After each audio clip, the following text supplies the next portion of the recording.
एक अंग्रेज ऑफिसर इस देश में आया था, उसका नाम था डलहौजी। और डलहौजी अक्सर यह कहा करता था कि हिंदुस्तान के गांव की व्यवस्था को अगर बर्बाद करना है तो हिंदुस्तान के किसानों से जमीन छीनना शुरू करो। और हिंदुस्तान के किसानों की जमीन छीन छीन कर अंग्रेजों की सरकार उसको अपनी संपत्ति घोषित करती थी। यह किस आधार पर होता था? अंग्रेजों की सरकार ने एक कानून बनाया था 1894 में। उस कानून का नाम है लैंड एक्विजिशन एक्ट।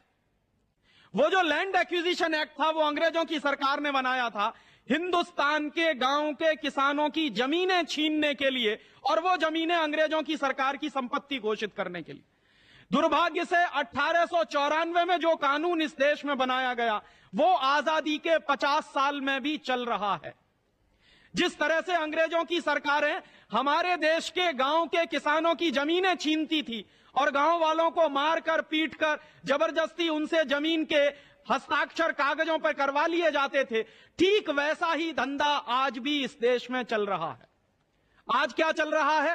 पहले हमारी जमीनें अंग्रेजों की सरकार छीनती थी, अब हमारी जमीनें हमारी सरकारें छीन रही। कानून कौन सा है?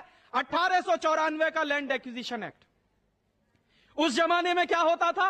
अंग्रेजों की सरकारें हमारी जमीन छीनकर ईस्ट इंडिया कंपनी को बेचती थी और अंग्रेजों की कंपनियों को दे देती थी।